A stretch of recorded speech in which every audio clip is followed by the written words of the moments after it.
Welcome to Math Kangaroo 2025 Spring Seminar. We are so glad you could take your time during the weekend and join us, and we will have a fun journey together. So now let's welcome our CEO and President, Joanna. Hello, everyone. Welcome. I am here to introduce a very special guest today, Dan Finkel. Dan is the founder of Math for Love, a Seattle-based organization devoted to transforming how math is taught and learned. He's a game creator, curriculum writer, puzzle author, and speaker. His TED Talk, 5 Principles of Extraordinary Math Teaching, has been viewed over 1 million times. Dan's Math for Love curriculum has been used by thousands of students and is known for its unique combination of rigor and play. The math games he created with his wife, Catherine Cook, have won over 30 awards, including Prime Climb, Tiny Polka Dot, Multiplication by Heart, and Roly Poly. He's also the co-founder of Early Family Math, which provides free, high-quality math resources for families. His latest book for kids, Pattern Breakers, was published in 2023. And this is the most exciting part for me, that this year Math Kangaroo had the pleasure to collaborate with Dan and Math for Love to create a special gift for all Math Kangaroo students, a deck of cards with math puzzles. So these puzzles are designed to spark curiosity, encourage problem solving, and bring even more fun into our math journey. We're so happy to have worked together on this, and we can't wait for students to enjoy them. Maybe I will show the cards. I'm not sure you see it, but it's looks like a regular deck of cards, but actually every card has a math puzzle, kind of logic math puzzle. And what I like about it the most is the fact that each card is based on the difficulty level. So the card 2 is the easiest, 3, 4, 5, all the way to ace. Then the difficulty increases, which also is very good news for us, that we can give those cards for the youngest students and the oldest students, because everyone can enjoy it. So this part is really fun, and I hope everyone will enjoy it. Today, Dan will be sharing insights on purposeful fluency, using mathematical structure to make practice meaningful, differentiation straightforward, and mathematics irresistible. In his talk, he'll explore how a more purposeful approach to fluency can help students drill and practice in a way that supports motivated problem solving.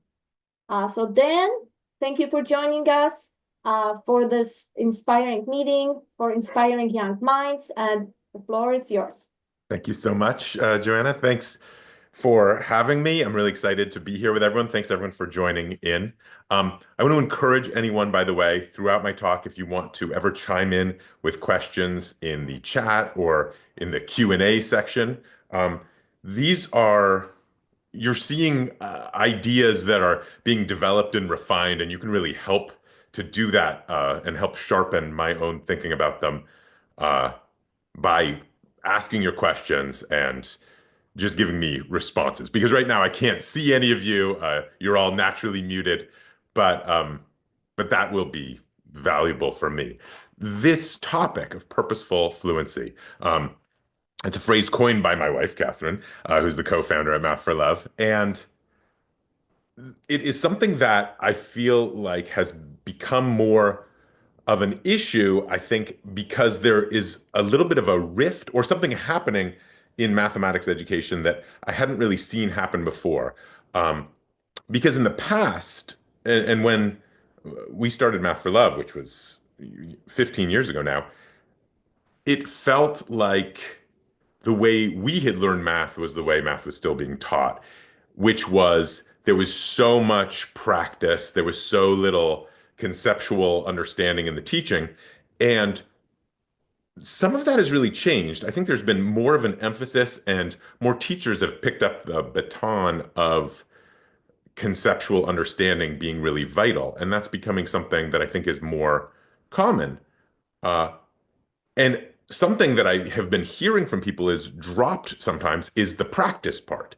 that there's actually the students aren't getting enough time learning procedural fluency, that we actually focus too much on the conceptual understanding and not enough on procedural fluency. Except that isn't always true because there's still tons of places that are untouched by that first change and that are still just focusing on procedural fluency and not really doing much in the way of conceptual understanding.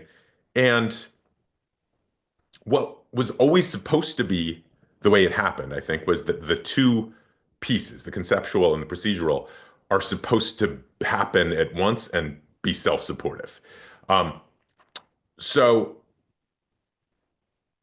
this has led us to be interested in highlighting ways to do both at once, and in particular, to use mathematical structure to actually find ways that the fluency, the procedural fluency, is really motivated, uh, but also that the conceptual is not lost.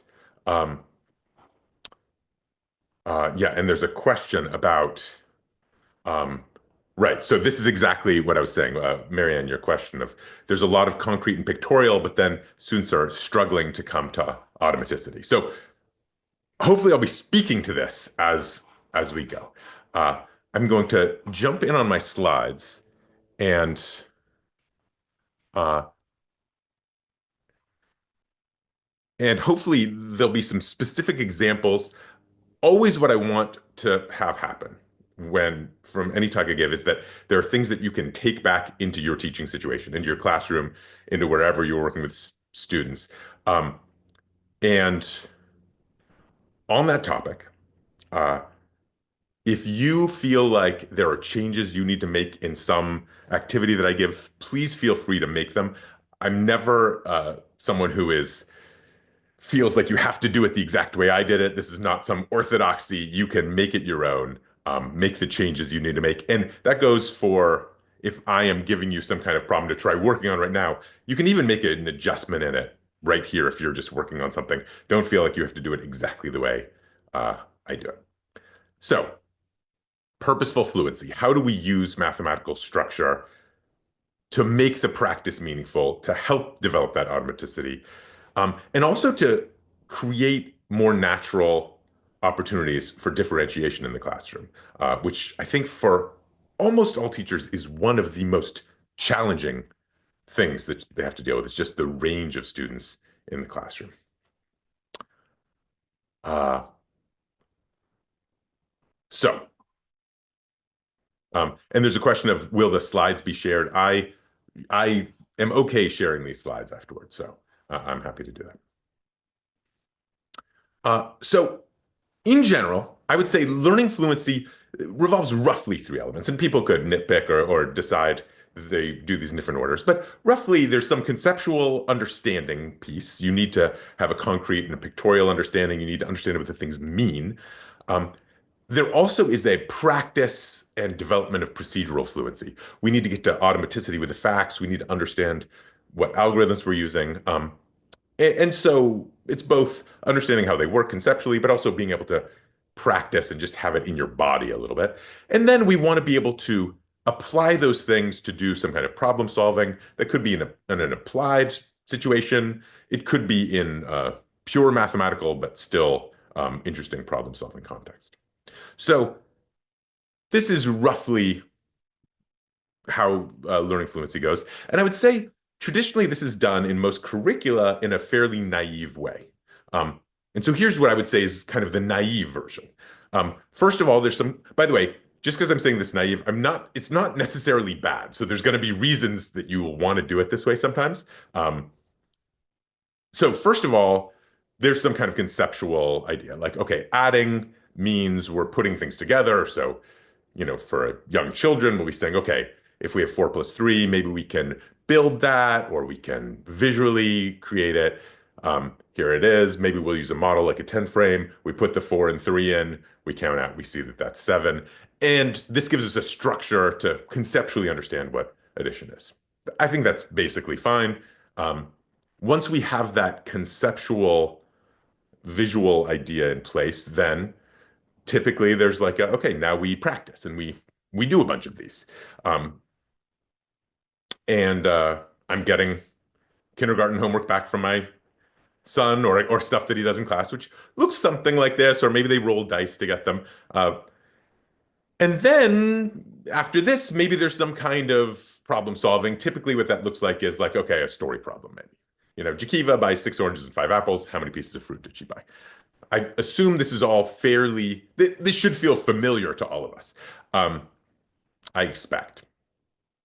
And fairly unchanged, I think, from when I was a student. So why do I call this naive? Um, and again, it's not to say that you never want to do this. There are certainly good reasons to focus in on these things, but I think there's a missed opportunity if it's all we ever do. Um, and for me, there's layers of problems. The first is that the practice and problem solving part here is unstructured. These are just kind of random problems. They don't have any connection between them. We're not connecting to any sort of mathematical structure here.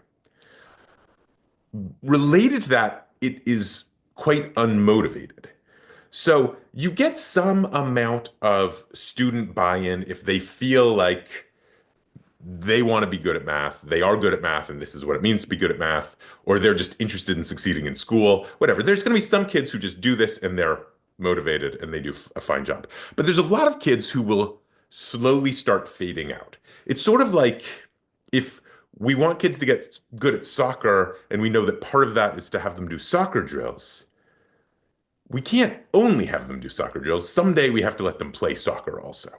And if this is all that people are seeing, and the message is this is what math is, we're not actually ever letting them play the game of mathematics. This somehow is not math. This is like the skills practice about getting to math. So when do we get to the real math, I think, becomes a little bit of the question here. And that's what I mean by unmotivated. And third, this is actually quite hard to differentiate.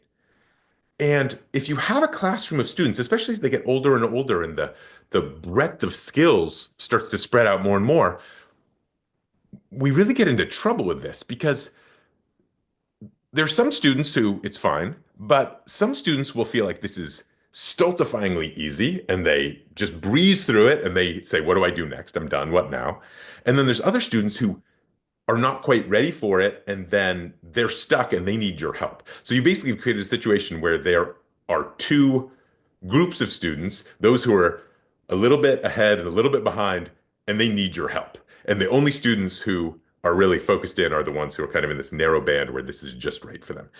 That's hard. That's a lot of work for a teacher. And ideally, we have something that is just easier on the people teaching. When we think about differentiating this upward, say, um, often what we do is, if this is a grade level version of the work, then our differentiation is just the same thing, but just forward in the grade. So maybe we do 2-digit numbers instead of 3-digit numbers, or maybe we go a grade up, maybe we go 2 grades up, maybe we do multiplication instead of addition, subtraction instead of addition. Um, Again, this is okay at some level, except that it is still relatively shallow. And since this is still just skills practice, we're not actually getting to anything deeper. And if we have students who have mastered the skills, it's really an opportunity for them to apply the skills to play the game, to do something more interesting. So, so there's an opportunity, I would say, that is lost here. Um, so another drawback here is you as the teacher have to do a lot of work here. Like you're the one basically saying, okay, you need to get onto this level, you need to get on this level. If it's too hard, then they can't do it. They need your help. If it's too easy, they're still bored. So it's requiring you to kind of do this work of knowing exactly what the right next exercise is for every kid.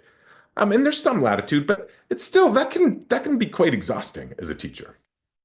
Um, it also prevents the classroom from being a community in the sense that as kids start to work on different levels of material, there's kind of this natural slide into the smart group and the dumb group. And the kids start identifying themselves as the ones who are working ahead or working behind. And that can take a toll. It would be ideal somehow if the kids could all be working on the same type of work, but just engaging with it at whatever depth it works for them. If the work auto-differentiated more in a way. Um, and I think this is maybe a deeper critique is that we are not actually giving a chance for students to think about what's going on and why it's going on. And in a way, when I think about rich work, when I think about the real possibility of mathematics, what I really want is for students to be have the opportunity to notice something and say, wait a minute, what's going on there? Why is it happening? That, in a way, is where the actual mathematical thinking begins. And all of the fluency work should give us access to those mysteries to be able to say, wait, what's happening here? What's this mystery? What's this enigma? We want situations where there are patterns to discover, where there's some kind of mathematical structure to explore. And essentially, as they learn new skills, there should be a kind of internal reward, an intrinsic reward for having more capacity. So the enrichment that we offer that's just skills practice a year ahead, it's still shallow, it's just more technical. And I think the opportunity is we can offer them things that are the same level of technical, but deeper. So what does this actually look like? How do we do this? Um, so if this is a grade level version of the work, then maybe a differentiated version of the work could look like this game. And I'm going to actually show a game that I think shows up in a lot of curricula, and I want to discuss it and talk about it because I've actually seen this in a number of curricula, including our own, actually. So here's this set of numbers from 1 to 12. And the instructions are you roll 2 dice, write the sum. Which number gets to the top first? Let's go into this a little bit. So first of all, just to be clear on what's happening here. So I roll a 1 and a 3. That I add those up, and I write the 4 above the existing 4. And they're essentially the numbers are in a race going to the top.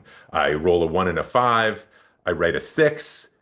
I roll a 2 and a 2. That's another 4. That goes above the previous 4. We see which one gets to the top first. This is, I would argue, a better version of these fluency drills. We're basically asking kids to do the same thing. Um, and you could argue like, okay, they're not writing a full equation. You could set the board so they are, but fundamentally they're looking at 2 numbers, they're adding them together, and they are getting practice at doing that, adding 2 one-digit numbers together. But there is something else happening here. There's a mathematical structure. There's a question that is interesting underlying this game. And I think having that makes it more appealing. We can actually do a lot better, interestingly, than this. This is not a perfect version of this yet. I'd say it's still a little flawed because, in a way, which number gets to the top? Who cares? And I think that still could be a problem. We can make that better by saying by saying let's take turns circling numbers at the bottom, and then you win if the number you circled gets to the top first. So maybe the first kid says, okay, well, I think 10 will get to the top. And then the second kid says, I think 4. And then they take turns, go back and forth, circling numbers. So it's red versus blue. And now we can play the same game. We roll, but now there's a little skin in the game. The kids have actually like made a choice, which is critical, I think, when it comes to playing games and doing mathematics. So now when we have those same 3 rolls, now red is feeling pretty good because their numbers are actually ahead.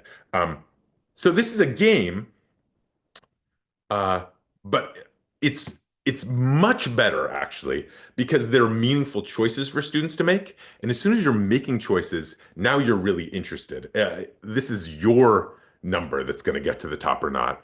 And suddenly there's questions of strategy. Did you circle the right numbers? Does it matter which numbers you circle? It's just all random. Is there anything to find at all? Now, I want to show you, this is the only, this is something that we actually gave to our kindergarten teacher to try out. And it's ended up being the only thing that our son brought back from the kindergarten class. And then we saw him really work on at home. And I think it's worth just paying attention to his work for a second, because there's some really interesting things going on here. And and you can take a minute and just maybe comment in the chat if you see anything interesting about this piece of paper that he's working on. Uh,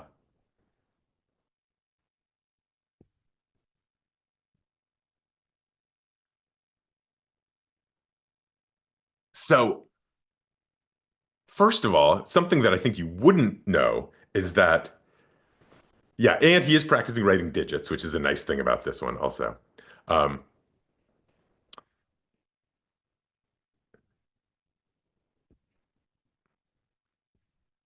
yeah.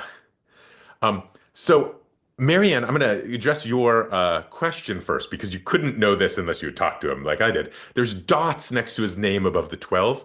He put those there because he thought 12 would win. So that actually would, he picked one number that he thought would just win. He picked 12 because 12 is the biggest number. He said that's going to be the winner. Um, and then he found that it didn't win, but as a couple of people have pointed out, 7 won, but he didn't stop the game then. This was appealing enough to him that he continued going. He actually asked me to write dotted sevens above the board to go up. And I ended up, 7 ended up continuing up, and I had to write a whole like chimney of sevens going off to the side. He wanted to keep going. He wanted to fill in the entire board. We were having to dream up variations just so he could like roll more different numbers and get more coverage on the whole board. Um, so, so this is pretty appealing because usually if you have a page of um, drills to do, kids are basically looking forward to getting to the end of it. There's some kids who love doing drills, and great. If you have those kids, that's fantastic. But most kids get done with them. They're like, great, I'm done. Can I go do something else? What can I do? Basically the agreement is I just need to get done with this as fast as I can. But in this game, this child, my son, is basically doing drills, but he wants to keep it going because it is in a context where it's a game that is interesting for him to play. He wants the game to keep going as long as it can. And I think the reason the game is interesting is because there's something lurking here in the mathematical context that is interesting. The fact that 12 didn't win, but 7 did is surprising to him. And that surprise makes it interesting. It makes him want to keep going. And he actually went pretty far into this. Um, so do we have a structure here? I claim we do. And some people are going to be familiar with the different probabilities of rolling different numbers on dice. But what ends up being the case, even though we are just rolling numbers at random, is not everything ends up being equally likely. And that is a very deep mathematical fact, it turns out. Probability is sort of one of these classically difficult things to fully understand.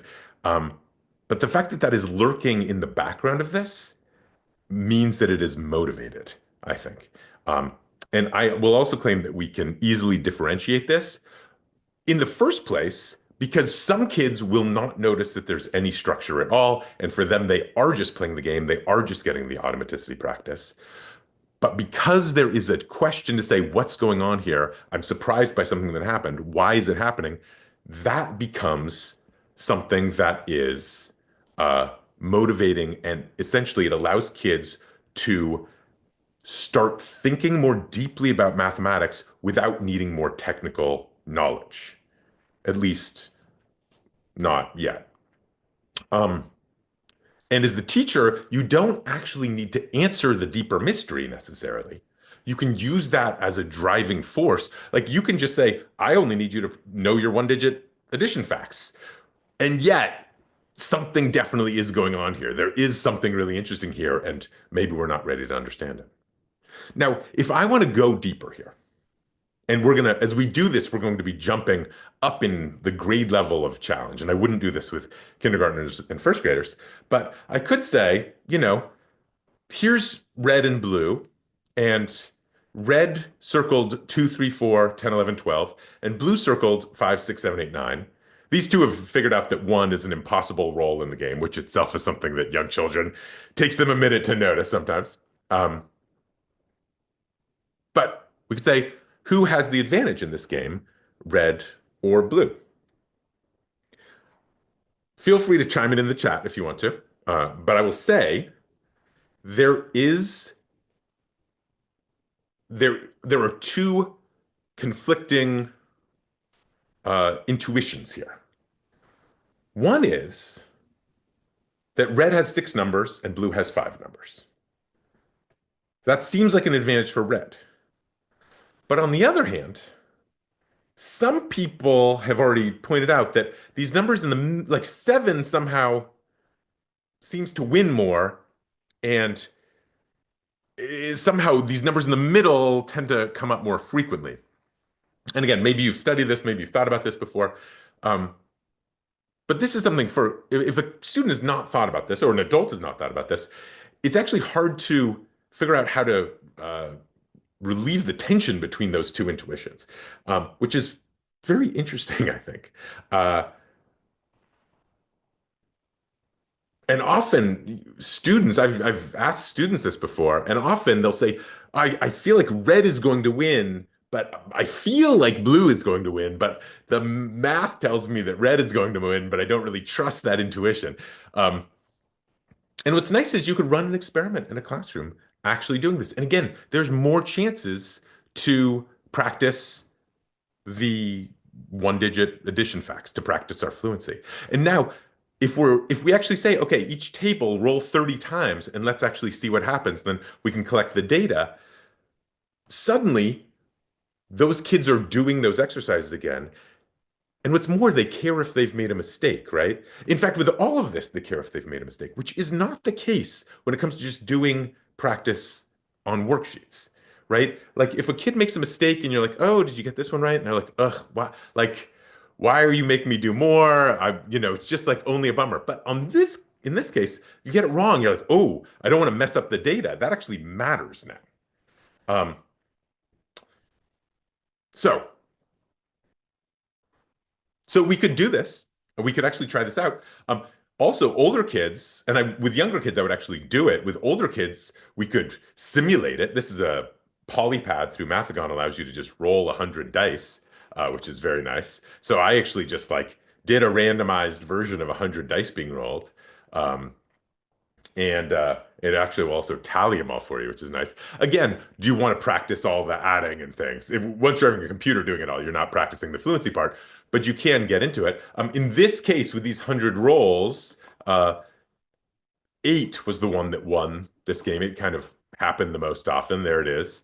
And we could do that, we could do 100 rolls over and over again, see who wins the most. And this could be an experiment that we just run in that way. There's also the possibility of stepping in with a mathematical structure to actually make this more apparent. And what ends up being really what I think the most valuable way to see this is just, interestingly, an addition chart where you have, here's the 6 numbers you can roll with each die, and here's the possible sums. And the insight is that each of these 36 outcomes are equally likely, which means this is allowing you essentially to say, okay, suddenly I see why 12 doesn't come up very often, because you need a 6 and a 6. There's only one way to do it.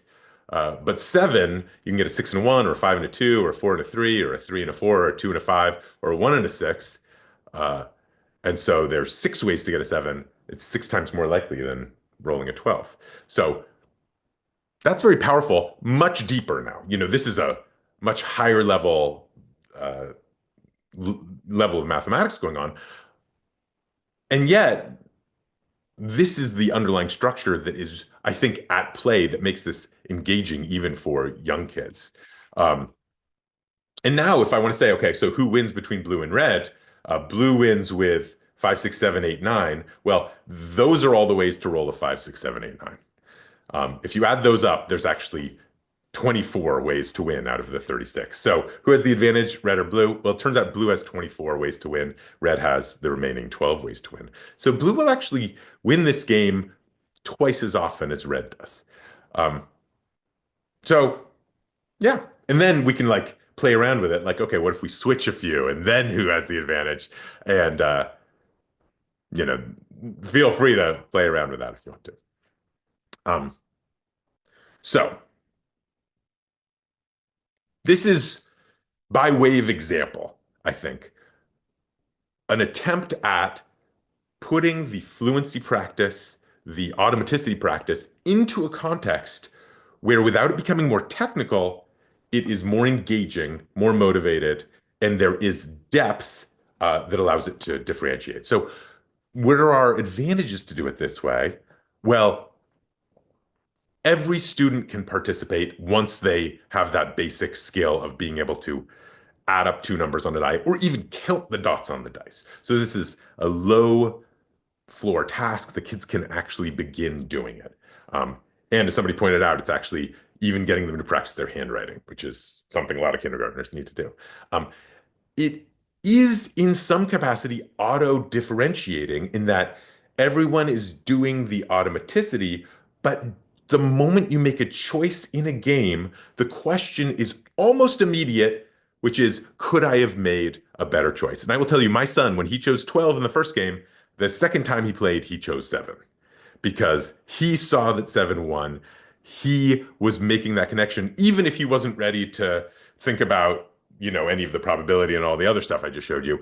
He was building some kind of intuition. He was noticing what was going on.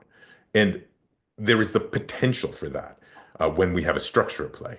And I think at some level it's deep. Much older students would have to actually work to understand all the mathematics at play there. I will tell you, I've worked with many, many groups of teachers. I would never give teachers a sheet of addition facts to practice, but I would definitely give them that game, and they would definitely practice 30 to 40 addition facts as they played the game and somehow have a great time doing it. It is just much more appealing for any age. And finally, it's way less work for the teacher.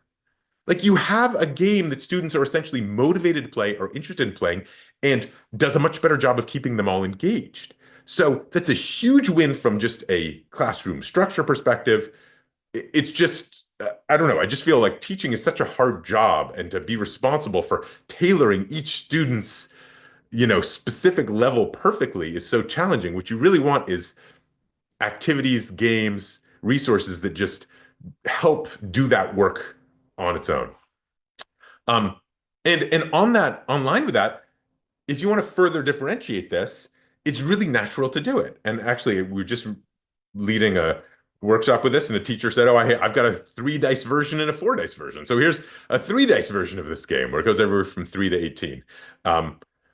Again, just three. Now you're adding 3 numbers instead of 2, but you know that's just a next little step in the automaticity practice, and I think interesting for the kids to try like the harder version. Another really nice one is same as before, but you choose whether to add or subtract your dice. So if I roll this, that could either be a 4 or a 6. A 5 and a 1 could be 5 minus 1 is 4, or it could be 5 plus 1. You actually get to choose which one you want to do. So maybe you have choices where you can get yours instead of your opponent's. By the way, there was a problem with this board for this version. Perhaps you see what it is.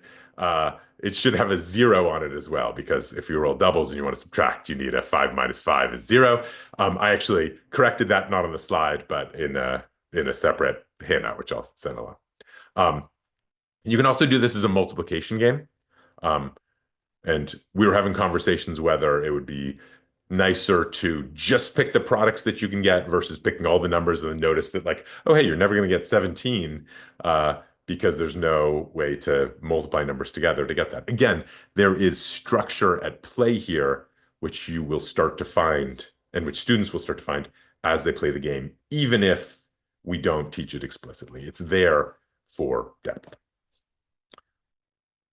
So the point of all this is that the mathematical structure is allowing the fluency practice to be embedded into questions or into games or into frameworks that are meaningful, that naturally differentiate, that somehow have a purpose to them or something to explore, something to discover, something to ask why about, and to ask, well, how is this working, or why is this even happening?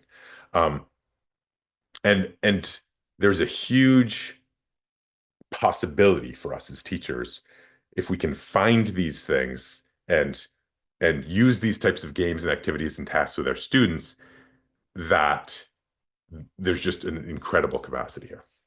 I'm going to pause for just a minute, and if there are any questions that you have at this point, I'll share some more specific examples in just a moment, but any questions right now, this is a great place for them. So feel free to add them either in the Q&A or in the chat, and I should be able to see them in either place.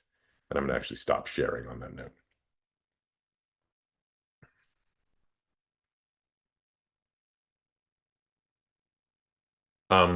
Marianne, to come to your question, which you asked, my biggest concern to date is moving from conceptual understanding, from concrete and pictorial into actual automaticity. We do a lot of concrete and pictorial, and our kids are still struggling to come to automaticity.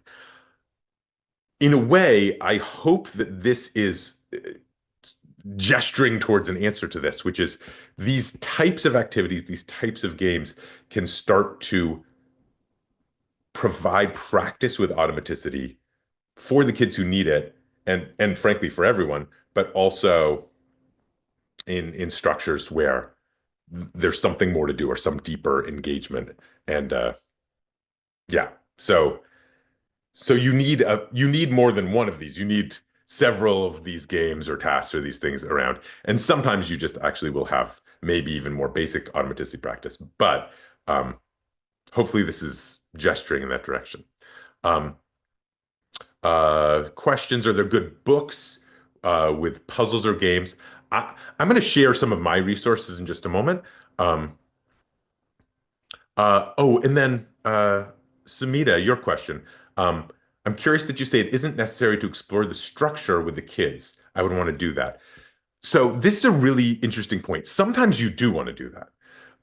But in a way, my point there is if the game is a kindergarten or first grade game and the structure is middle school level, if it's about probability, many of the kids may not be actually ready to get in there in detail. And partly the point is that you don't need to feel, you just need to know, what are the things that I want to do with everybody? What are the things that I want there that I could optionally do with some kids if they show me they're ready? And what are things that I'm not even going to worry about because they're just beyond the scope of what we're doing in here altogether?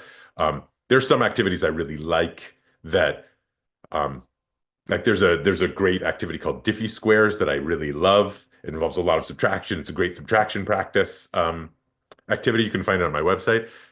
I think it's on my blog maybe, but the actual deep mathematics is just beyond any class I've ever tried to teach. So I've never sort of fully opened that one up. And it's just about knowing, okay, what do we want everyone to do? And do we see how just having the fluency practice in this context is useful in itself? All right. I'm going to jump back into my slides here. Wait for it. Accept. Oh, excuse me. I'm going to have to just do a small technical thing of clue. All right. So first of all, just to mention some resources. We have, at Math for Love, we've actually built up a pretty good body of work of some of these, of games and activities and warm-ups that do these. We typically look for various kinds of fluency practice in openers, games, and rich tasks and puzzles. And I'll give an example of each one of these. This is how we, those three kind of elements are also how we typically structure our curriculum.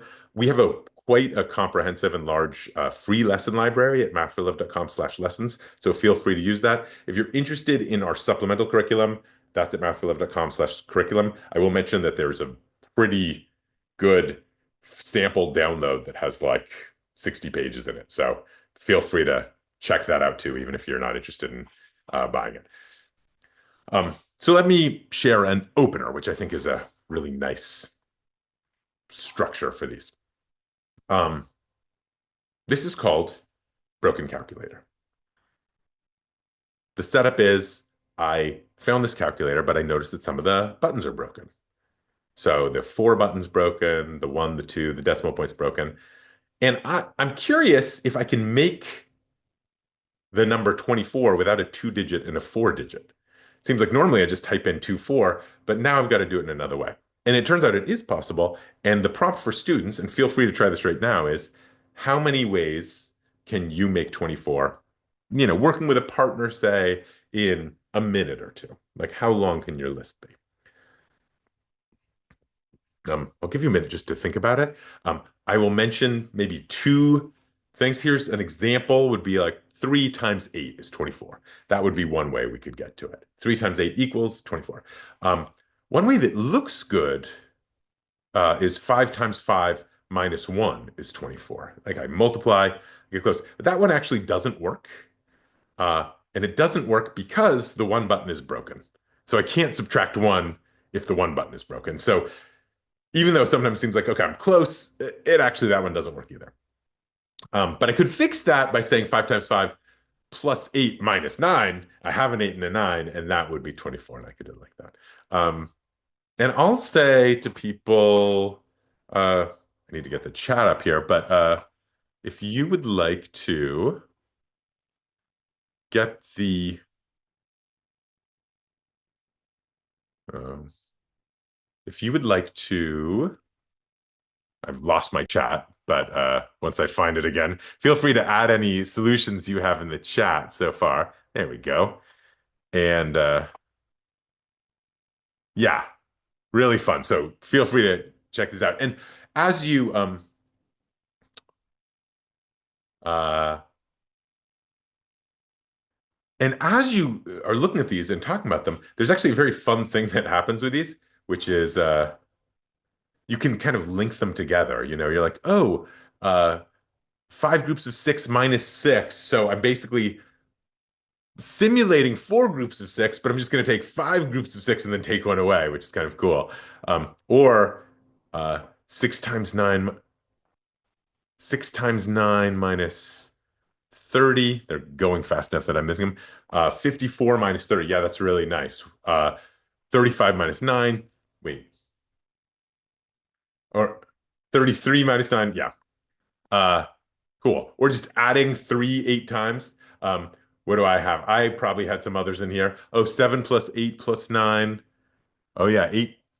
Yeah, these are cool. I'm going to just let people kind of check them out. 30 minus 6. Another thing that sometimes happens, you're like, oh, once I have like a subtraction, when I have 30 minus 6, well, then I can just say, well, 530 minus 506. I can just add stuff in front of 5030 minus 5006. And then again, that's a structural observation. Like, that's exciting for students when they're like, oh, this is easy because once I have this one, I can just do this thing.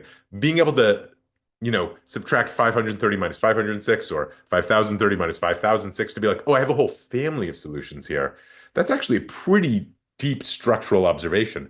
This can also happen where people get an answer and then say, okay, I've got it plus 8 minus 8, plus 9 minus 9. Again, seems silly, but actually turns out adding 0 is a very powerful mathematical tool. So these are all insightful and are taking advantage of the structure of mathematics. And do we need students to find those things? No, they don't have to find those things. Maybe for some students, this is just about adding, and that's enough for them. But this is a beautiful example of an auto-differentiating activity here because students will say, oh, I just want to try it with division. I just want to try it with a 3-digit number. I just want to do something kind of crazy here. Here's one, for example. Here's somebody trying one like, oh, and this one just happened too. So why is it new? You just did this one too. 9 divided by 3 times 8 is 24. Why even doing it that way? Well, maybe you want to use division. And so even though I already had 3 times 8, I can get that 3 in a new way. And I can, you know, oh, I think I made a mistake in one of these. Oh, yeah, yeah. That's supposed to be a plus 9 minus 8 at the bottom. But, and also another really fun thing to do on these, by the way, if students do one that's wrong, instead of erasing, you can just add on more. Like, okay, how do you keep pressing buttons to correct it? A quick story about broken calculators. I was once leading a parents' night activity, and I showed a slide of broken calculators just to show the adults in the room, and they brought their kids too, the types of deeper questions we were trying to do. And again, broken calculators is a great example of something that is grade level accessible to a second grader, third grader, fourth grader, but has the capacity to go much deeper or reveal some structure of mathematics if the students want to go there. And in the room, the students, as soon as the broken calculator image went up, they suddenly shot up, super excited because they'd been doing it, they were familiar at it, and then proceeded to just really kind of give some real true razzle dazzle, like 3-digit solutions, division, addition, adjustments, just beautiful. And every adult in the room was like, oh, I get what you're trying to do now. It was sort of one of the times when just everyone was so, I think, bought in and had a clear sense of just how valuable that approach was. Seeing it work like that, I think, was really fun. So, yeah. So, just to say, that is a favorite, and people who've used it, I think, will know why. So that's an example of an opener. The nice thing about openers is they're quick. They take like 5-10 minutes, and they're just a way to embed this kind of approach, fluency practice, as much as you want. We have a bunch of different kinds of openers on our website. If it's under the lessons, the free lessons page. So if you're interested in exploring openers, you're like, oh, I have 5 or 10 minutes to play around with these things. Those are, I think, really fun options, and there's a lot of great stuff in there. Okay, let's look at a game. And this is one that is, if you're familiar with this one, this is an incredibly fun game. I encourage you to play along with me here. And to play along, this game's called Don't Break the Bank.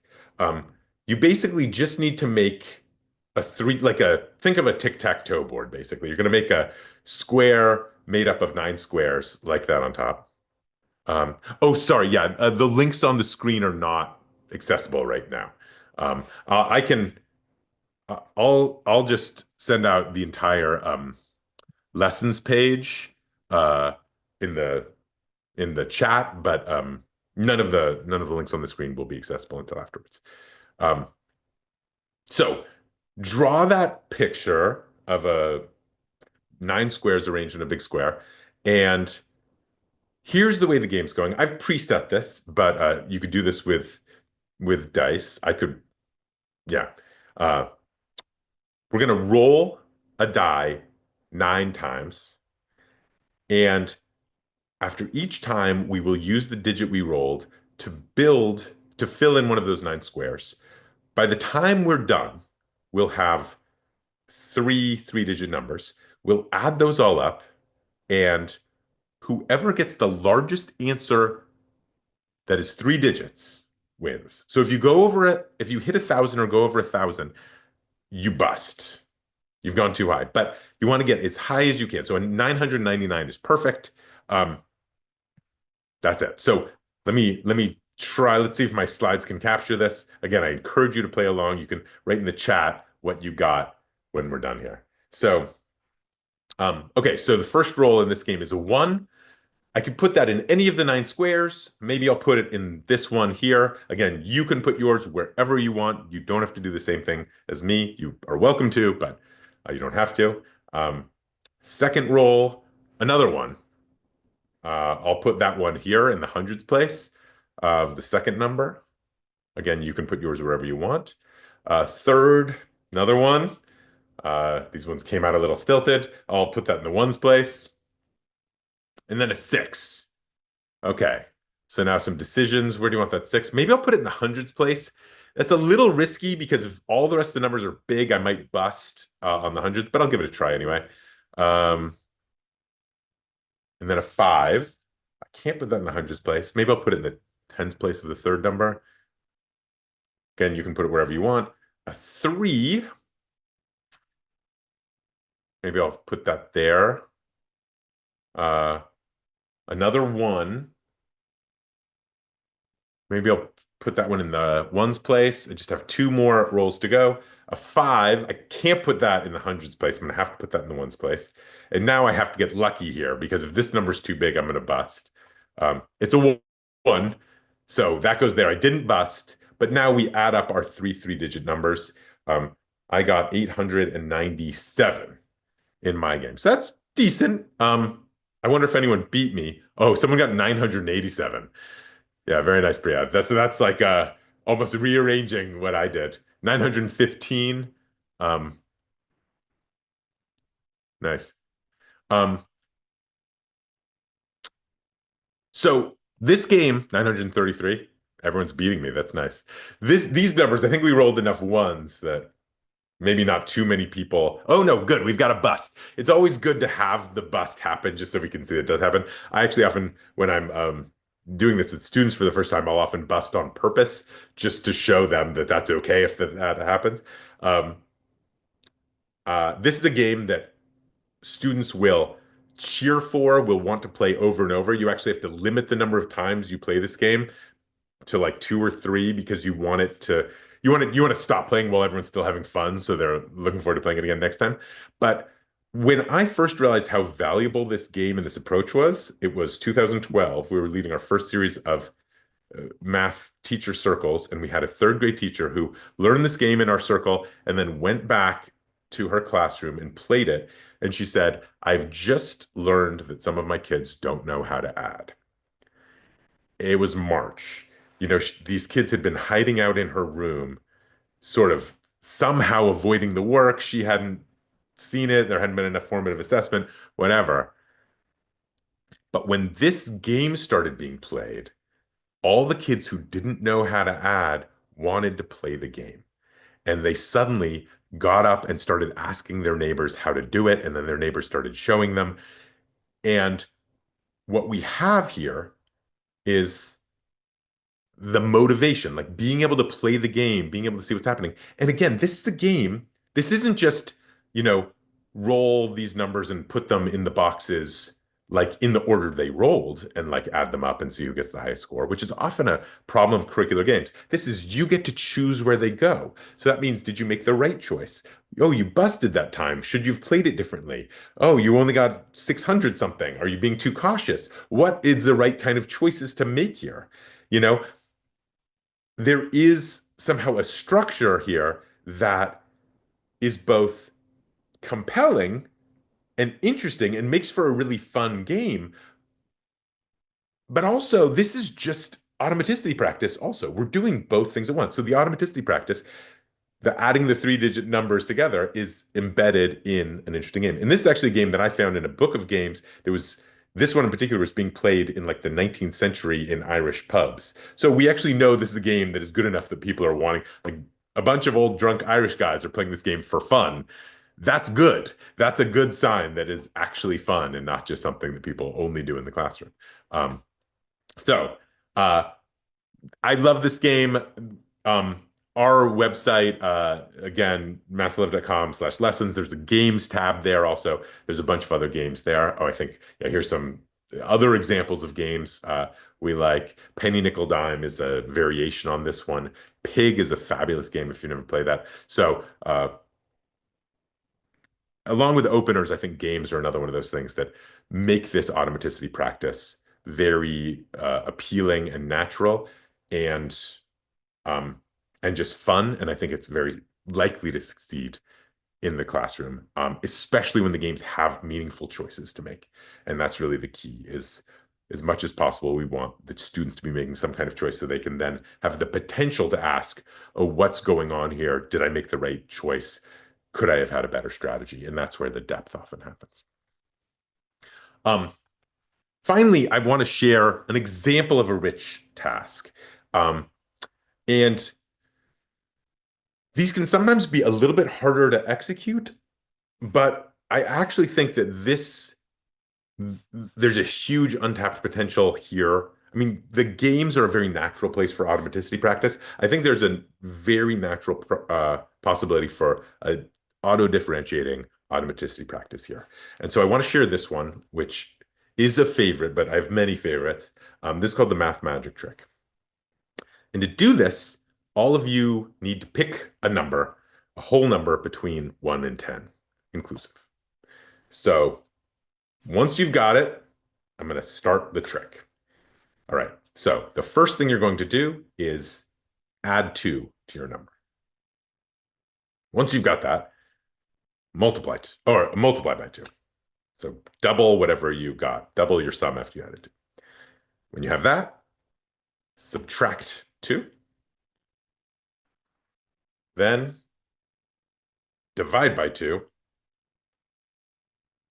And finally, subtract your original number. At this point, I can tell you that your answer is, well, let's actually see it first. If I pick 9, then adding 2 would make it 11. Multiplying times 2 would be 22. Subtracting 2 would be 20. Dividing by 2 would make that 10. And now I subtract my original number, which was 9. So 10 minus 9 is 1. And the trick is, as people are maybe noticing as you look in the chat, the answer is always 1. Now, how can I know such a thing? It's actually quite easy because before I did this talk, I just checked the numbers from 1 to 10, and all of them work. So I knew that the trick is I've limited your options to just 10 numbers, 1 to 10, and whatever one of those you picked, I know it would work. But I could make that interesting by saying, like, what if we go from 1 to 100 instead of 1 to 10, right? Let me try one. And feel free to try one yourself. Maybe I'll try 45.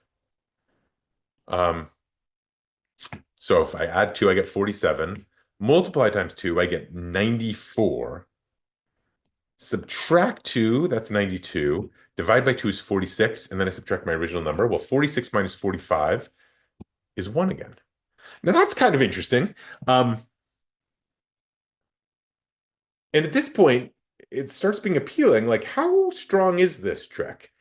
1 to 100, how well will that work? 59 worked? Okay. What if we just pick any number? Do you know what I mean? What if there's no restriction at all? I haven't checked all the numbers from 1 to 100.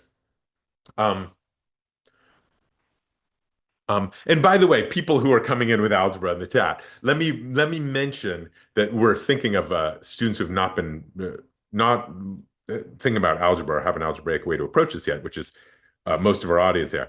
But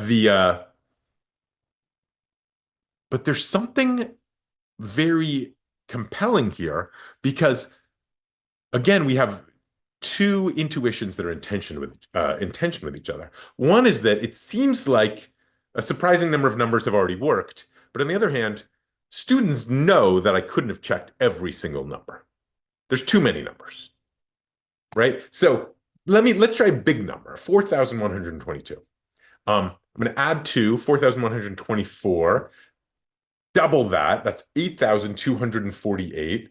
Subtract 2, 8,246. Divide by 2 is 4,123. And now subtract my original number. And if you look at that, it's 4,123 minus 4,122. It's again 1. So we could try big numbers. Maybe I want to try 0. 0 usually breaks things. So if this is going to break, maybe 0 would do it. So 0 plus 2 is 2. Doubled is 4. Subtract 2 is 2. Divided by 2 is 1. And then I have 1 minus 0, which is 1. Okay, so that still works. How else could I break it? Well, maybe I'll use a decimal, you know? And by the way, I've seen like 5th graders really try, like push themselves for what's the thing, what's at the edge of the numbers that they haven't seen yet. And we have great ideas in the chat. -1 is a great idea, actually. Negative numbers probably will break it, actually. We'll take a look here. 5.7 plus 2 is 7.7. Multiply times 2. Now, and again, we're talking about fluency practice in the background here, right? So do you see how the fluency practice is baked into this? How students are actually getting fluency practice, but in a way that they are just interested in doing it at literally the edge of their understanding. Subtract 2 is 13.4, divided by 2 is 6.7, and now we have 6.7 minus 5.7, which is unbelievably 1 again. What about a negative number? I didn't do -1. I did -33. Let's see if that worked. I add 2. Now, if students are trying this and you haven't even reviewed negative numbers, maybe you need, oh, good, and -1 worked also. That's interesting. Maybe you need to review how negatives work. But again, this is a great opportunity. If students are coming to you saying, please remind me how this works, because I'm really interested in knowing if this works or not. And maybe they have a false positive. Like if they say, oh, -33 worked. Well, let's see what happens, actually. Whoops, I multiply times 2 and I get -62. I subtract 2. That makes a larger absolute value of negative number, so that's -64. Divide by 2 is -32. And now I have -32 subtract a -33. And if you review your negative subtraction, that actually does come out to 1 again. However, if a student has made a mistake here and they say, wait, I got 2, I got -4, that's very exciting. And instead of saying like, oh, you must have made some mistake, you can say, check your work really carefully because it's big news if you got that. Again, this is a meaningful, motivated, purposeful environment where we're doing arithmetic, not just to do it for no reason. We're trying to see what is happening. We're trying to understand the structure at play here because there is a question we care about right now. Something magical is happening. And it's very if kids buy into this, it matters and they want to know. They want to check that their work works. And there's this question, is it always 1? And in a way, right now, we've proved nothing, right?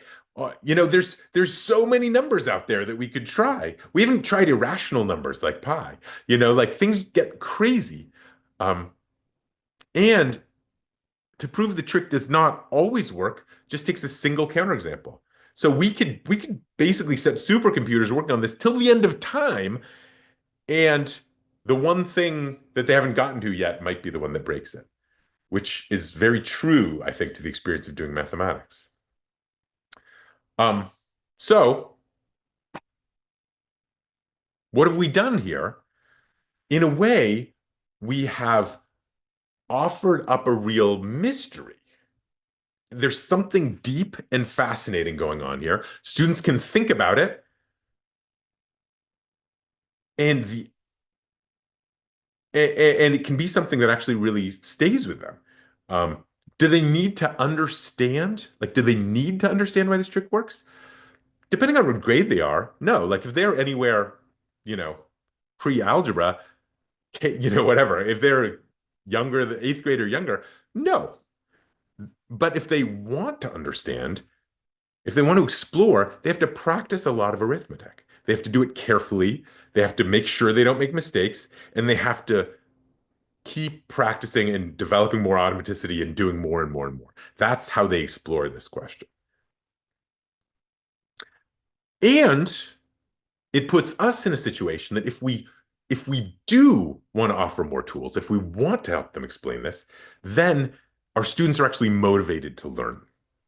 Because when we come in saying, I have an approach that might help, and they're like, I've been banging my head against this mystery. There's something going on that I cannot make sense of. And not only can I not make sense of it, I can't even understand how you could make sense of it because I know that there's no way to check every single number.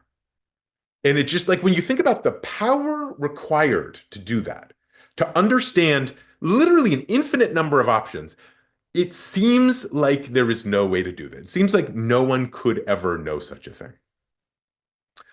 But maybe we can come in. So maybe we say, hey, listen, this is like sometimes there's things that you're just left not knowing, and they just are stuck. And for months, if this problem hooks them, they just work on it, and that's something that happens. But we could also say, if they're ready, or if certain students are ready, we could say, well, maybe I can offer you a visualization. Like maybe I can draw a picture of this somehow. Like I'll pick a number, but I'm gonna kind of put it off to the side in this box. So there's my 147.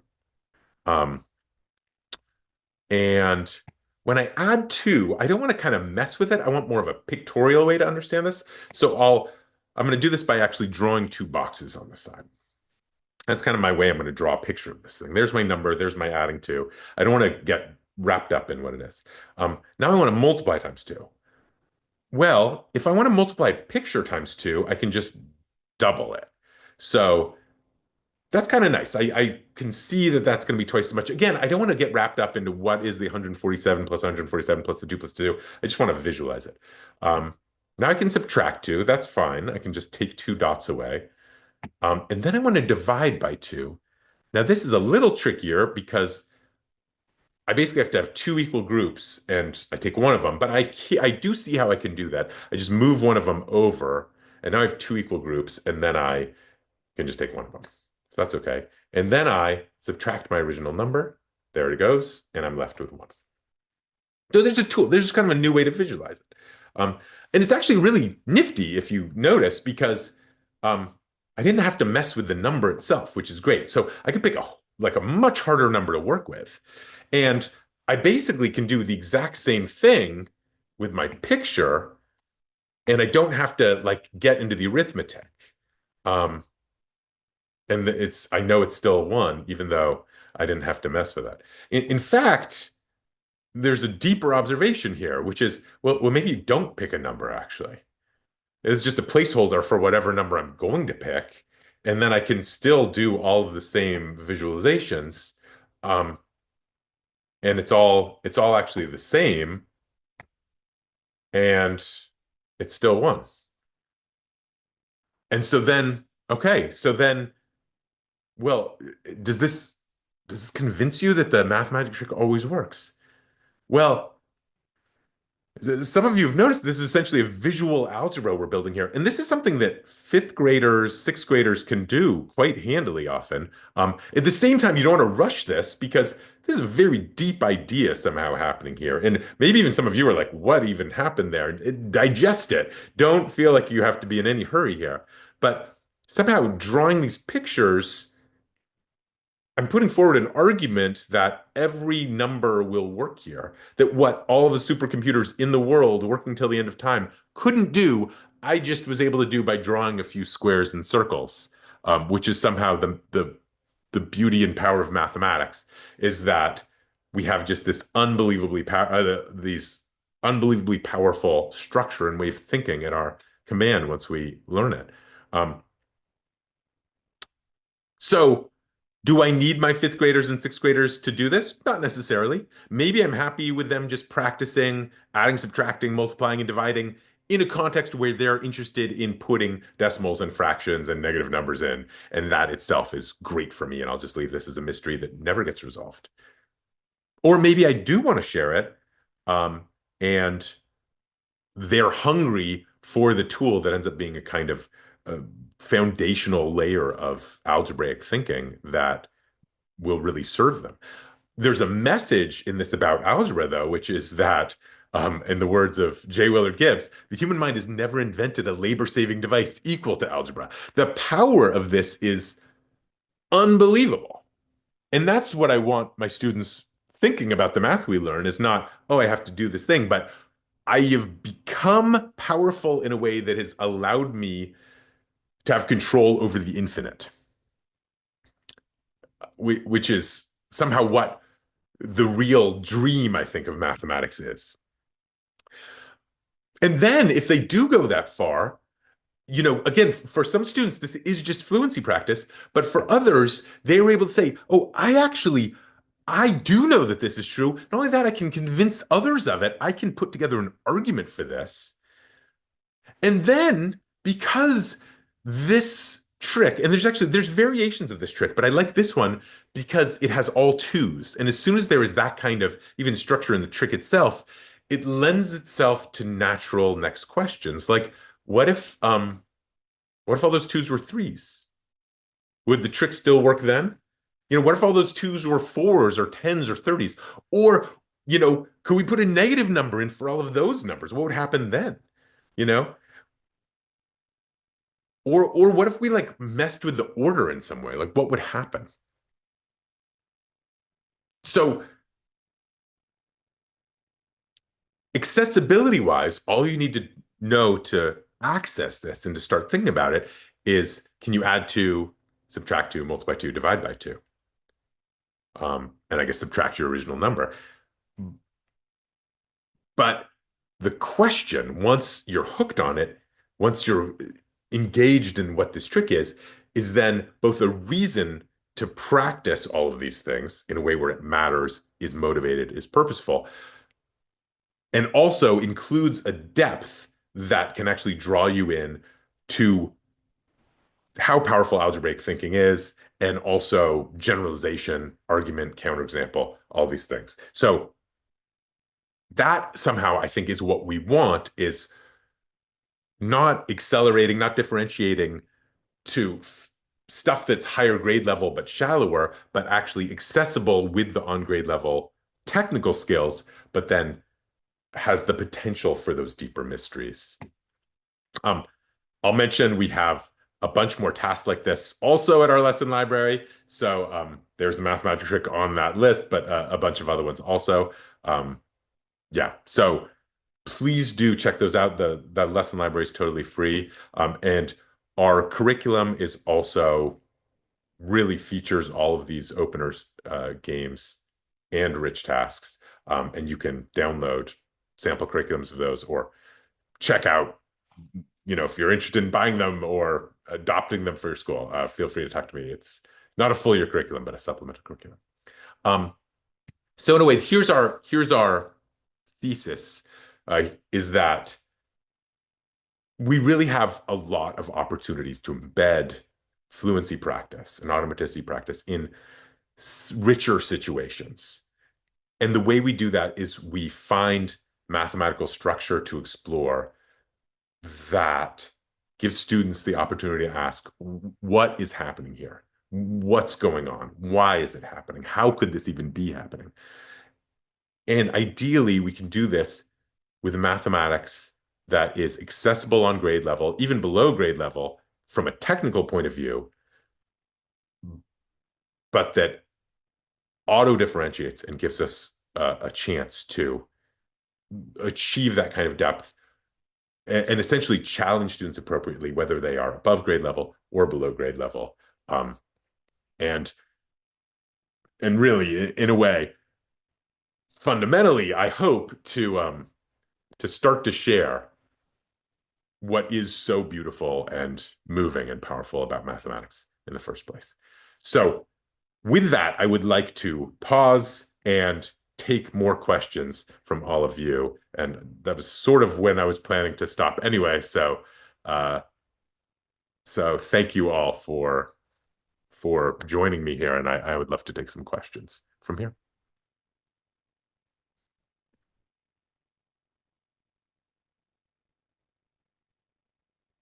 Maybe I will ask one question then, since I have a floor to speak. Sure. Not right only, right? Yes. I want to ask you, we are in the competition activities. We love competitions, and Math Kangaroo is very big on encouraging students to do really complicated questions or more engaging questions. Huh. And how can fluency be developed in problem-solving contexts like Math Kangaroo? Yeah, that's a really good question. And I mean, actually, it's interesting because typically the students who, in a way, sort of one of the opportunities you have, I think, at Math Kangaroo is probably a lot of your students don't need as much help with the fluency, is my suspicion.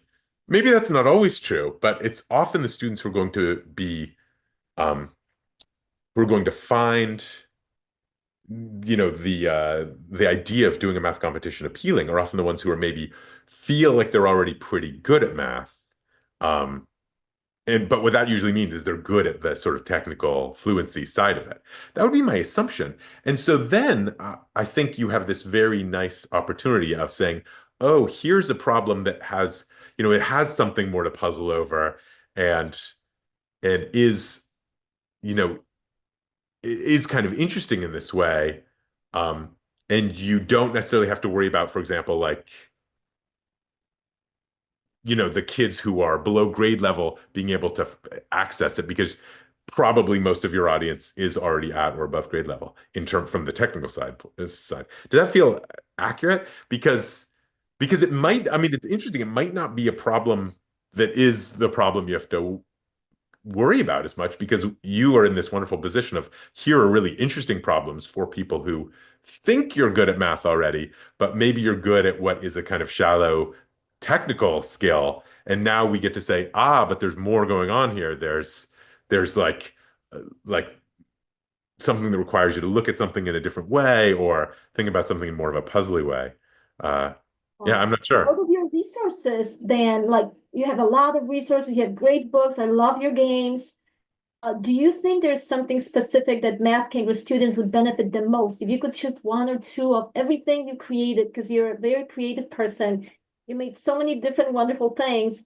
What is the one or two things you would recommend for Math Kangaroo students or Math Kangaroo teachers?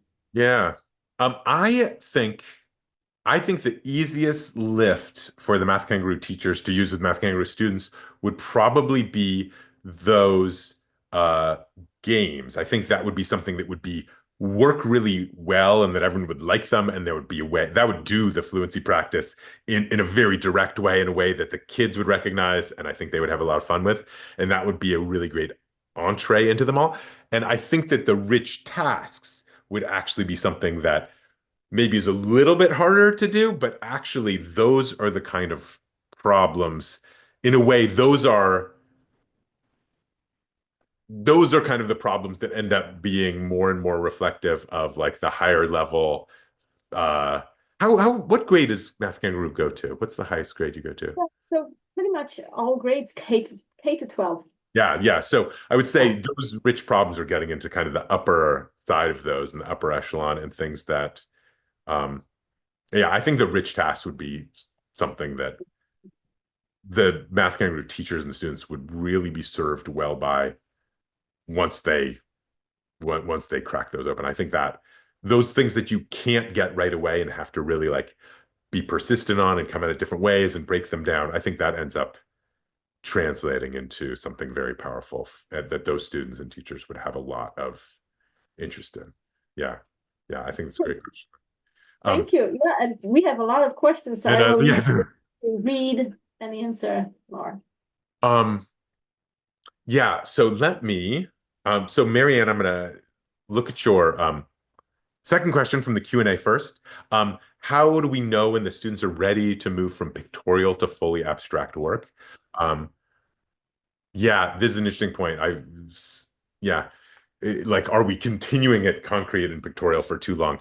Um, I, I'm always interested in finding ways to do this that take the burden off of the teacher in some ways. So one way is to see if you can launch interesting questions that use the concrete or the pictorial, um, but are but are kind of pointing towards some more abstraction. So, and there's so many examples, but one that I just noticed because it was on the picture that I had of the last slide is the multiplication table sums. And I think it's kind of a question of if you add up all the numbers on a multiplication table, what's the sum of all the numbers? And you don't want to actually add them up. So you need to find some approach to adding them up. And that's the kind of thing where you can start with smaller versions of that, or even with like a dot multiplication table, which is very evocative and interesting. Um, and it can be something that the kids are actually looking at a picture first, but as they try to generalize, it becomes something where they say, well, I don't want to just like draw this thing that's going to take me a long time. I don't want to do this. Like it's going to take too long. It starts being useful for me to do it. So sometimes you can just offer opportunities to go to abstraction, but I think having situations where the pictorial naturally involves a situation that is growing and where the students going to the abstract will save them from some kind of tedious work often makes that shift more appealing for them. I hope that's a helpful answer, and I'm happy. Feel free to come back on the chat if you have more thoughts on that. I want to mention some other things from the chat. I teach algebra to special education high school students. Have you used these strategies with older students as well? Yeah, the answer is yes. I started as a high school teacher, and I have actually worked with younger and younger students as I have been working longer and longer. But yeah, our curriculum goes up to maybe ninth or 10th grade right now. And uh, I think it is worth, I think the younger you get kids doing this kind of work and thinking more deeply about mathematics, the more it pays off as they get older. But it is really effective, I think, with kids of any age. Um, so now I ask, do you differentiate competition skills versus building future mathematicians that will get into research? Um, that's an interesting question.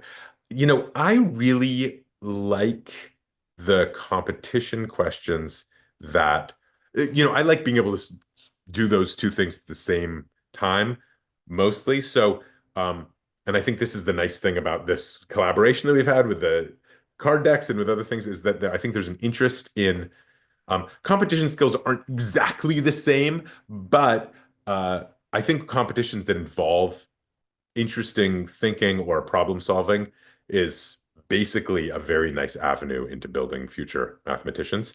I will say that there's a nice organization called the Julia Robinson Math Festival, which has math um, like festivals that are non-competitive as a way to try to reach kids who are less interested in the competition. I think if kids are interested in the competition, though, it's a great option. So, yeah.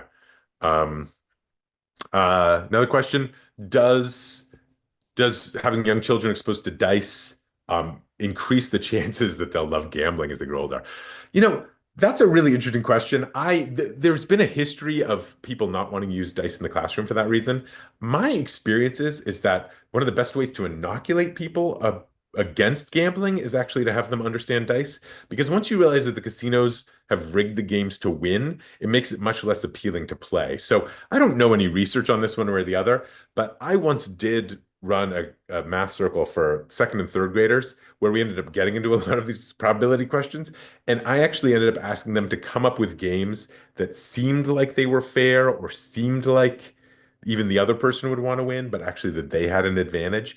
And I think doing that, of like thinking about like, oh, what do casinos actually do to get people to play and get me to hand over my money is maybe a good way to make casinos a little less appealing and make that kind of gambling less appealing.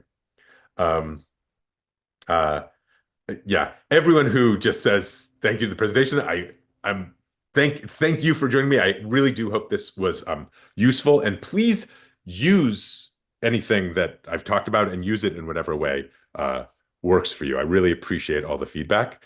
And Ellen, you asked more about the Math for Love curriculum. It is a supplemental curriculum. We have a summer version and we have a supplemental version. So it's basically 40% of a full curriculum. Let's say it's for like 2 days a week for the full year, but it's meant to both give this kind of fluency practice that I've been talking about here, um, and get into the playful, joyful kinds of mathematics just on a more regular basis. And I'm happy to talk to you more about it if you'd like to reach out.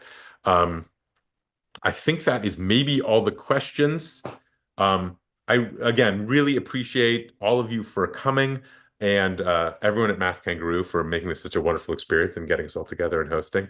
It's really, really very wonderful for me to get to talk about some of these ideas and see how they're received. And feel free to email me, dan@mathforlove.com. I'll type it in the chat. If you try anything from this and you have some really interesting experience in the classroom or whatever you're doing, feel free to shoot me an email. I am always curious to hear about what people are doing with the ideas that I share. So yeah, And sure. then all the material you have, it's available on your website. If someone, let's say, would like to buy a game for a classroom or some kind of cards or curriculum, it's all on your website, right? Yes, and let me add one thing. Like if you're like, oh, I want a copy of Prime Climb, you can just buy it on our website or buy it through Amazon.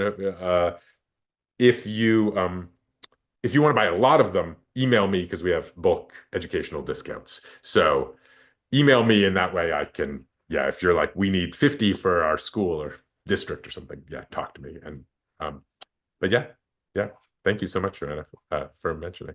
That was amazing. And I'm so happy that you found time to meet with us and have this presentation. I waited for you. You don't know everyone, but Dan is very busy with different activities.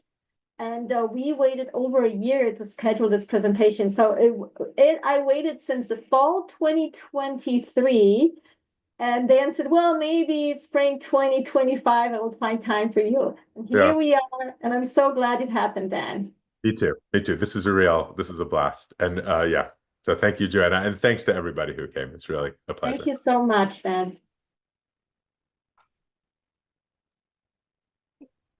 Somebody raise a hand. Oh, yeah. Maybe we ask her to unmute. Sure. Go ahead. Yeah. Okay. So I just ask her to unmute. You can unmute yourself. Yeah. Sepes, you can speak now. All right. Thank you. I wish to find out, in where I mean, I'm speaking from Ghana, West Africa. Oh. Yeah, we don't use even ICT tools in the class. Normally, we use the a whiteboard in a class, and then it's a class where most students, it's a high school where most students find it difficult grasping the concept of math. They see math really difficult. So I wish to find out, how do we implement this fully in our classroom? Since we don't use smart boards, we don't use smartphones or even computers with internet connectivities in the classroom. It's what normally used from book to board. Yeah. So actually, I'm one of the people out there who is pretty skeptical of a lot of the tech solutions that are floating around out there. So I prefer to just use whiteboards myself. And they're, sometimes projecting. There's certain things that, like, if you can project onto whiteboard, that's nice. If you have certain images, that's nice. But I actually don't need them for things. And for much of what I want to do, you don't need those things. So there are certain activities that are, that are nice to do that with. But, the math magic trick, that doesn't need any technology. You can just do that on a whiteboard. That's the perfect way to do it. Yeah, even broken calculator, you don't need a picture of a calculator to do that. You just, draw the buttons that you have. I've seen students just draw those on whiteboards. So I think there's plenty of capacity to do this. I don't think you need anything technical for, 70 to 80% of these activities. You can just do in a kind of pure way, just on whiteboards. Yeah, so it shouldn't be much of a hindrance in general. The technical part shouldn't be much of a hindrance, I would hope. Yeah, I hope that. Thank you. A follow-up on that. Mathematics is most of the practical aspect. We hardly do practicals as compared to the sciences. So how do we make math more practical in the classroom, where the person who doesn't even like mathematics will not even like it, what I mean, but will love it rather than liking it? So how do we make math more practical in a classroom? So my answer to that is not going to be the same as everyone's answer to that, of how do you make math more practical. And I think what is important is not that it's more practical, it just has to matter to the students. And, again, a question like the math magic trick that's not a practical matter of mathematics, but it's interesting. And if you can get kids hooked on whatever the math is, they get interested in learning. So what's most important is, are you doing something that gets their curiosity engaged, or that gets them just interested in participating, which is, I think, part of the value in the games, part of the value in these things that start out with some real mystery. There are a lot of great opportunities, I think, to do some sort of applied math, do some sort of real world math, some sort of practical math. I think you can find opportunities for those, and they exist. But it's not exactly, I think you can get too interested in a way sometimes. The question is not, how do I do something important with the mathematics? It's, are the students interested in what I'm doing, whether it is usable in the real world or not? And I think there's a lot of things that happen in various mathematical reforms where people said, well, let's teach kids to tile their bathroom floors, but kids don't care about tiling their bathroom floors. That's not something, or whatever, or I'll teach them about, money and taxes and driving from here to here and how much gas is conserved. And kids often don't care about all that stuff. But then you play a game and they want to win, or you just ask a certain kind of question and they get engaged.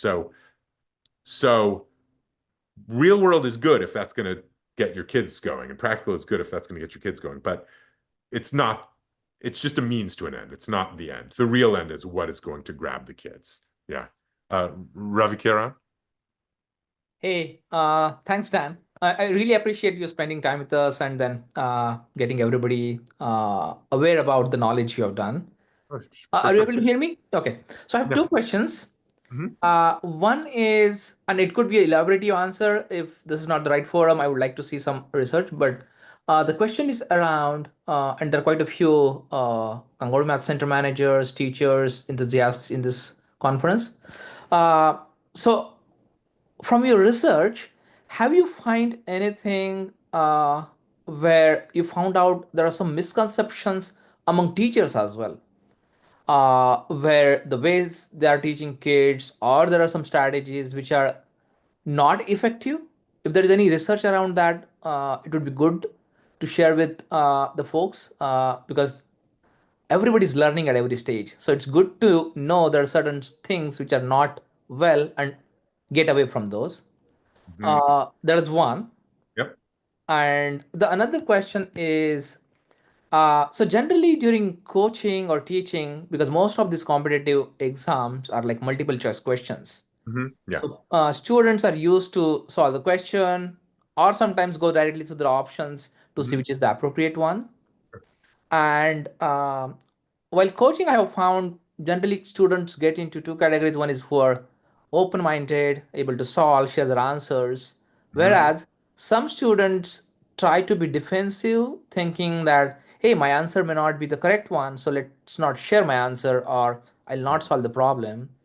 So have you found any ways where we can have open-ended questions where there could be multiple answers to the solution or to the questions, so that students would not get into mindset of, hey, should I tell my answer or not, because it could be a wrong one. Yeah. And it will create a more open-ended thinking or the critical thinking for them. I'm sorry for putting too much of No, words. no. They're great questions. They're large questions. Let me go to the second one first. I think that there is an art to this, but in general, you do want to find opportunities for kids to be able to participate in low stakes ways. And sometimes I'll even have, if I'm meeting a new group of kids for the first time, I'll even have activities where they just have to like do some kind of introductory activity where they say their own name in some way, and just like breaking the ice on speaking sometimes can help. Or there's some nice routines where people will ask students for an answer that's they know is smaller than the right answer, the one they know is bigger than the right answer, just to get in the mode of like, you don't have to know the right answer, but you start to kind of zeroing in on it. I think what I do is when I'm teaching is I try to always be modeling that kind of behavior for students. So I will try to be giving wrong answers and then showing, kind of talking out loud about how I use that wrong answer to actually start to get towards a deeper understanding of the problem. So those are all various approaches. I think there's one other thing, which is if you can have problems that involve somehow constructing something. So there's an activity I really love called 40 faces, which you do with pattern blocks. If you happen to have those, you can use graphical representations of them. You can use other things, but like there's triangles and there's rhombuses and there's hexagons, and you say, okay, the triangle's worth 1, and then the rhombus is worth 2, the trapezoid's worth 3, the hexagon's worth 6, because that's the area in terms of the triangle being 1. But then, okay, build a face that's worth 40. And everyone can just start building and making something.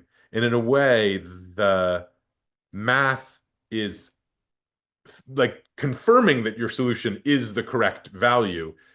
It involves some math, and there's ways to make that harder or easier depending on what you're doing and who you're working with.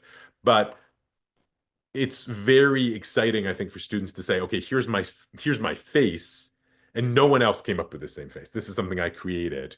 And so I get to put this thing forward. And then, and also I can defend why it's worth 40, or maybe somebody else can defend why it's worth 40. So I think finding situations where somebody actually creates something is another way to do that. But there are some ideas. Your first question is probably outside the scope, especially since we are over time at this point. But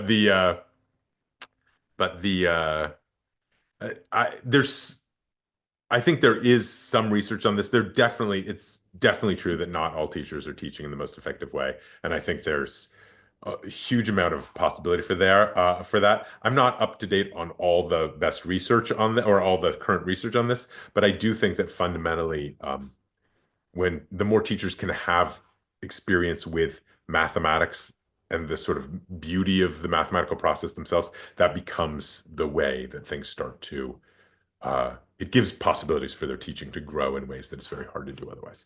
So I'll leave that there maybe. And I do know that we have to wrap up here. So thank you very much.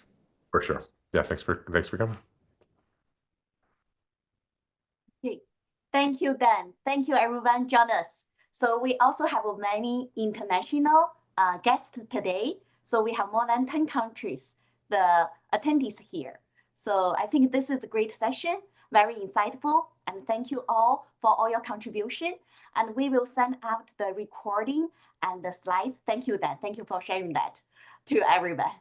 So we will share that soon. And also we would greatly appreciate your feedback. That would help us to improve in the future. Yeah. Thank you, everyone. Thank you very much. Thank you. Have a good weekend. Bye.